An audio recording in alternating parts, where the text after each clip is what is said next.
What's up, everybody? Tyson Roush, Let's Talk Jets Radio. My last video was about the defensive line. This one is about the offensive line, which is slowly but surely becoming a little bit concerning. So where do we begin? When the Jets first started training camp, the defensive front was having a field day with the offense, but that was to be expected because the defense is usually ahead of the offense, and the offense was doing complete installs with new players and everything else. As training camp played out, Carl Lawson was still having a field day. The Jets were still doing pretty well, but you kind of wrote that off like work in progress, training camp, vanilla game plans, whatever else. You go into the preseason game with the Giants. They don't face any starters, so you kind of like, you feel comfortable with what you see. Wilson played well, had a clean pocket. They go against the Packers, and now Vera Tucker gets banged up, and the Packers, according to every report in the joint practices, were having a field day, their first-string defense against the Jets' offensive line. Preston Smith was doing things and everything else. So, and there was a lot of those speed rusher guys, beating Becton, overcoming the left side, especially with Vera Tucker out. So you start to get concerned there. The preseason game happens. They don't face any starters. Now this week, the Jets are going against the Eagles in a joint practice, and the same story was today where the Eagles' defensive front was having a field day against the offensive line.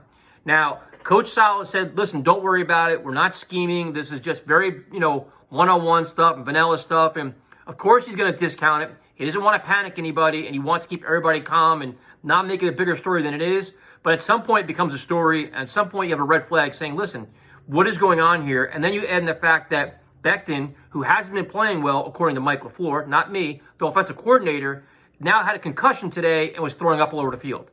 So not a good start for this offensive line where, you have Cam Clark out, Alex Lewis retired, Feeney's been struggling, Becton's been struggling, and it's like you have all these different things going on. It's like, that whole feel-good thing, it's like I think the Zach Wilson playing good, the offense playing good against second and third stringers has kind of been a deodorant for like the things that we don't know that's actually going on in camp. And it's something you got to keep an eye on because this is the offensive line is the foundation of your team. It's your anchor of your team, and your most precious commodity is behind it. And that's Zach Wilson. The last thing you want is him getting his bell rung, play in and play out, or running for his life, taking big hits. We've already seen how that works.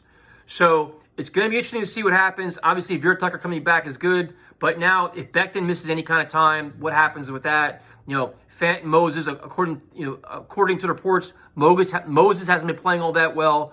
So you have a lot of moving parts here, and you only have 18 days to whatever it is. I think probably 18 days to the home opener or the season opener.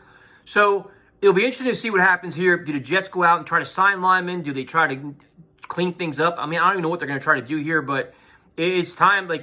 Time is money now because you cannot risk your quarterback getting hit. Now, obviously, there's ways to game plan around a weak offensive line. You could roll the guy out, quick slants, all that stuff. But at this point, you have to be a little bit alarmed at what's going on in these reports coming out of camp.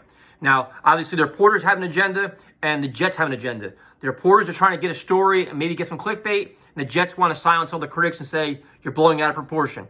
But there's been a common denominator throughout almost the last 3 weeks is Becton getting beat and the first-string defense just getting after Zach Wilson. So we'll see what happens. I always thought there'd be more moves to be made once roster cuts start. Now I think even more so. If they have to make a trade, go for it because, between injuries and disappointing performances, you got to make changes, man. You cannot sit pat when your starting quarterback is at risk. So we'll see what happens. There's a lot on Coach Salah's plate right now between all the injuries on defense and these some concerns on offensive line and offense. And this is what happens when you rebuild the roster. You're overhauling a lot. You're shuffling a lot. You're going to count on a lot of young players. And, we assume a lot of things for a lot of players. And if we're wrong in certain situations, that could be a big setback. So stay tuned. They play Friday night, the last preseason game, and then away we go.